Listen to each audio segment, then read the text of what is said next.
You ever notice how everyone wants to think like a genius? But nobody wants to live like one? We love the paintings, the notebooks, the inventions.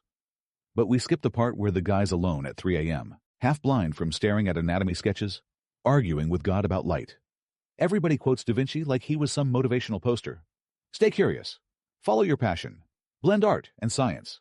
Yeah, try doing that when the rent's due, and you haven't finished a single project in 3 years. Leonardo wasn't just brilliant. He was obsessed, like borderline haunted. He'd promise a mural, then vanish for a week because a bird's wing distracted him.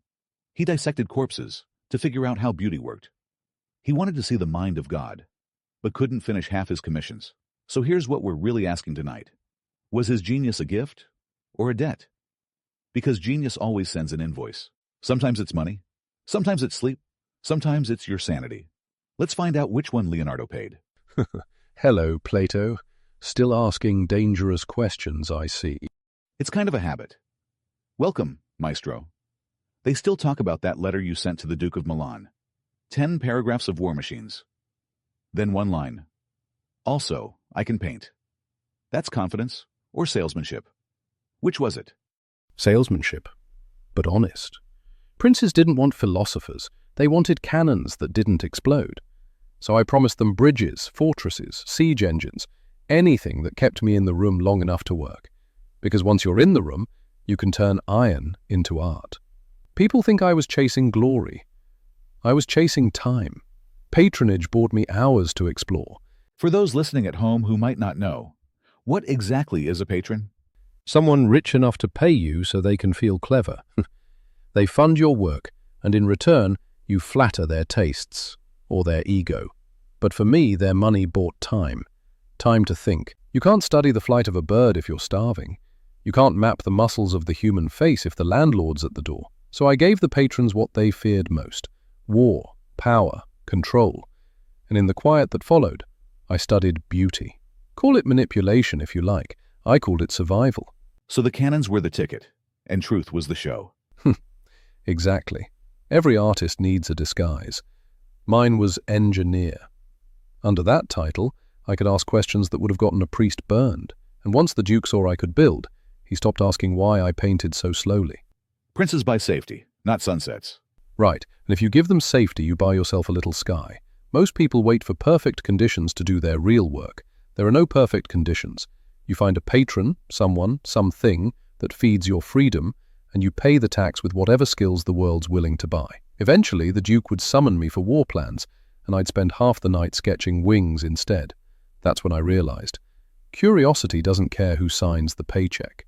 Even under the heaviest patron, the mind still wanders. It just needs somewhere to walk. The Duke used to complain I disappeared for days. He thought I was lazy. I told him, men of genius sometimes work best when they work least. He didn't like that. Dukes rarely do. But it's true.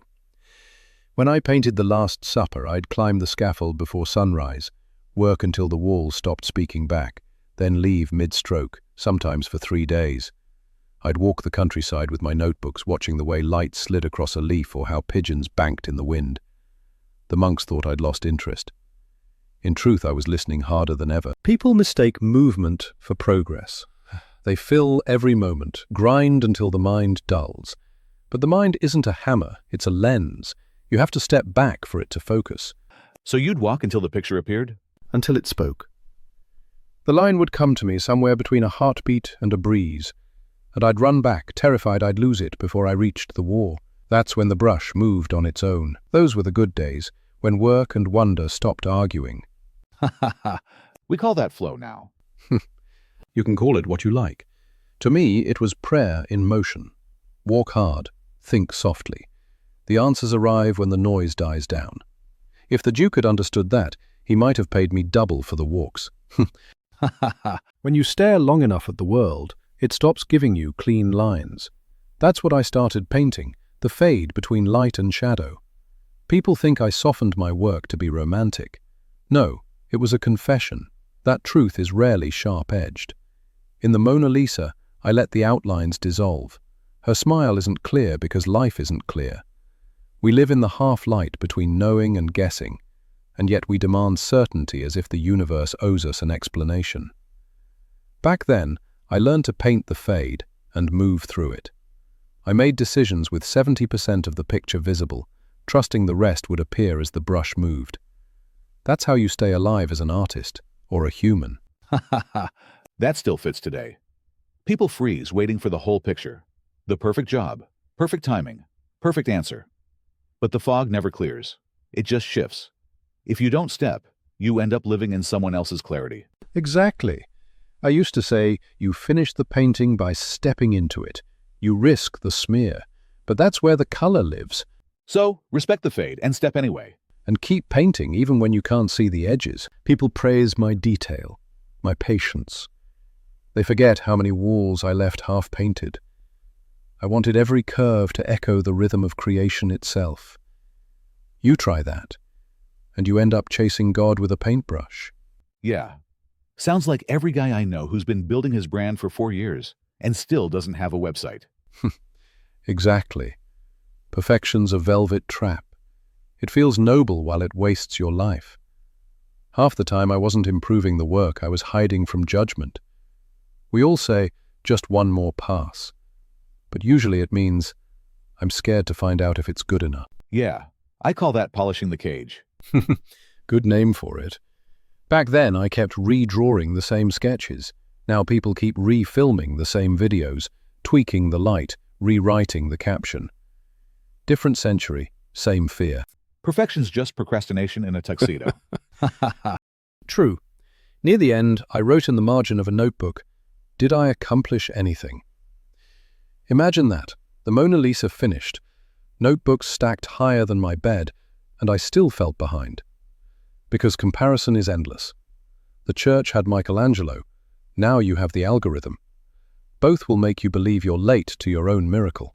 Yeah, the algorithm's the new pope, except it sends push notifications. If I could tell anyone listening one thing, don't worship perfect. Worship finished.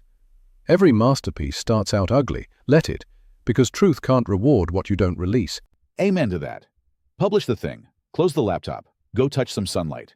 So, you spent half your life painting angels, and the other half cutting open corpses. That's a strange resume, my friend. I was searching for what they shared. Light and flesh, divinity and design. If I could map the pattern between them, maybe I could understand creation itself. Sounds like something the church might not have enjoyed. No. They preferred their miracles unmeasured. But truth has its own faith, geometry, proportion, harmony. The same pattern in the veins of a leaf, and in the ribcage of a man on a cross. You're saying Jesus was built with math? I'm saying everything was. Creation is symmetry wrapped in emotion. When I painted the Last Supper, I wasn't just painting faith, I was hiding equations, angles, light, ratios, all pointing to the same law, that the divine repeats itself through design. So you're telling me the Da Vinci Code was kind of real? The code isn't in the painting, it's in the observer. What you see depends on what you believe. That's the real secret. Man, that's either holy or heresy. Both, probably. Back then, I couldn't speak openly, so I painted what couldn't be said. The sacred feminine, the balance of opposites, the idea that the divine lives within us, not above us. The divine isn't something you reach for in the sky.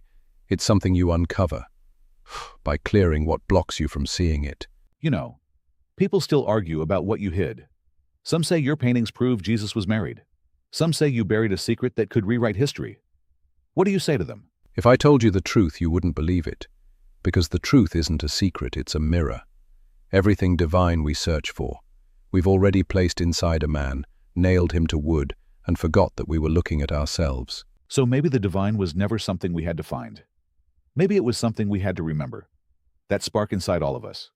The same one you saw in geometry and light. It's been there the whole time. Exactly. The sacred isn't above us, it's within us. And every time you create, forgive, or really pay attention, you bring a piece of that divinity back into view. Damn. You just made me rethink every painting I've ever scrolled past. Good. Then my code still works. That was Leonardo da Vinci, the man who tried to measure heaven and found it hiding in the human face. He said the divine isn't something you reach for in the sky, but something you uncover by clearing what blocks you from seeing it. That line's still echoing in here. We keep building towers to find God, and he's been quietly waiting in the mirror the whole time. Makes you wonder how much of your life is spent searching for what you already are.